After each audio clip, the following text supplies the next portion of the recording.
Շնորհակալ եմ, պարոն Մկրտչյան, ես իրականում կարծում եմ, որ խնդիրը ոչ թե մի քանի հեռախոսահամարների առկայությունն է, եւ կարծում եմ, որ մեկ հեռախոսահամար ստեղծելով ըստ էության տեխնիկական ընդհանրապես դա լուծում է, իրականում խնդիրները շատ ավելի խորքային են։ Խնդիրը օրինակ նա է, որ մեր քաղաքացիները պարզապես խուսափում են ահազանգել ոստիկանություն, որովհետև չեն ուզում ավելորդ խնդիրների,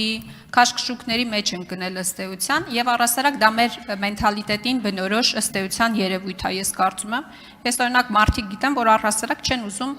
ոստիկանության հետ ըստ էության որևէ կոնտակտ ունենան։ Այս մասով դուք մարդկանց քաղաքացիների կյանքը հեշտացնելու, հաղորդումը տալուց հետո ըստ էության հեշտացնելու եւ շփումները ըստ էության նվազագույնի հասցնելու մասով ինչ որ նոր լուծումներ, նոր մեթոդաբանություն ունեք թե ոչ, եւ հանցագործությունների մասով շատ կարճ ժամանակը իրականում լավ էս մասով արձագանքեք, երկրորդ հարցս արձագանքի ժամանակ կտամ։ Շնորհակալություն Տիկին Խաման։ Ըստ էության մեխանիկական միացում չի, նշեմ, որ նաև համարների միացումը եւ մեկ համարի տիրույթ բերելը, հատկապես 112 հնարավորություն է տալիս ահազանգող քաղաքացուն տեղորոշելու, օրինակ 102 հեռախոսահամարը չի տալիս տեխնիկապես այդ հնարավորությունը։ Ասեմ ձեզ, որ ոստիկանության նկատմամբ վստահությունը,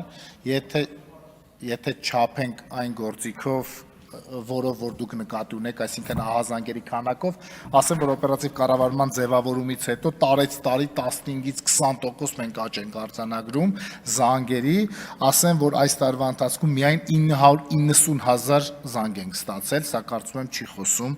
վստահության թուլացման մասին, այլ հակառակը։ Ինչ վերաբերվում է տեխնիկական մյուս հագեցվածություններին, որոնք հնարավորություն կտալ կրճատել շփումը եւ այլ տեխնիկական միջոցներով նաեւ ապահովել որոշակի ազդարարման համակարգեր, այո, ես դրա մասին խոսեցի, այսինքն մենք նաեւ ազդարարման համակարգն ենք պատրաստվում կատարելագործել, որը SMS-ային հաղորդագրությունների տեսքով, հեռուստատեսության, հանրային ռադիոյի կամ ռադիոյի առհասարակ միջոցով կամ շչակների միասնական կենտրոնացված համակարգ կունենանք, որը կապահովի ճիշտ ժամանակին եւ ճիշտ շրջանակի համար տվյալ իրավիճակի ազդարարում տարբեր մեթոդներով եւ ճշգրիտ ինֆորմացիա կապահովի հնարավոր խուճապները կանխելու համար։ Արձագանք։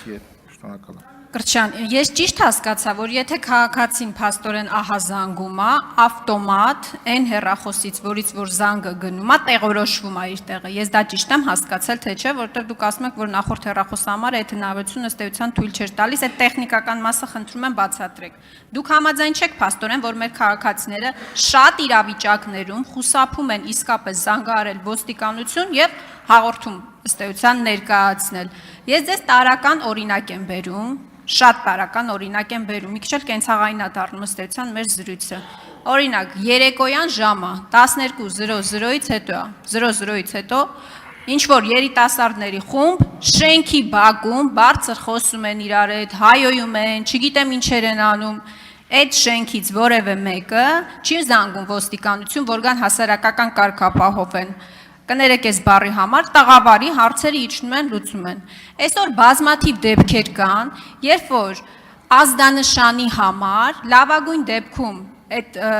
բախումը այսպես կոչված ավարտվում է վիճաբանությամբ, վատագույն դեպքում դա արժենում է մարդկային կյանք։ Այսինքն այսպիսի մենք իրավիճակ ունենք, որը էլի ասում եմ, գուցե մեր մենթալիտետով է պայմանավորված, բայց սրանք խնդիրներ են, որոնք խորքային լուծման կարիք ունեն եւ նաեւ այս մարմինը այդ մասով ինչ որ հետազոտություն անելու է եւ արդյոք լուծումներ առաջարկելու է։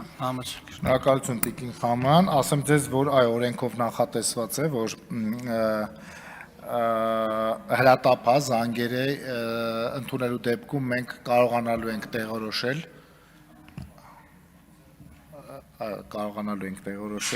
ահազանգողին, օրենսդրությամբ դա նախատեսված էր, սակայն 102 օրինակ համարը դրա տեխնիկական հնարավորությունը չէր տալի, քանի որ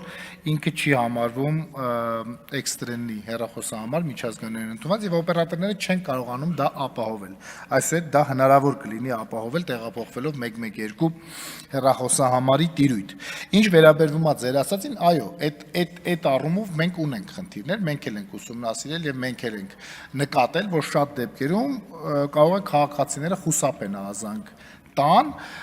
եւ դրանց պատճառները մի քանիս են հանրային հարցում են կարել եւ պատճառներին ենք փորձել անդրադառնալ այս ծառայությունը չէ, բայց հանցավորության կանխարգելման ռազմավարություն են մշակվում, որ առաջիկայում կներկայացվի կառավարության հավանության եւ այստեղ մենք անդրադարձ կատարում ենք, այո, քաղաքացիների կրթությանը,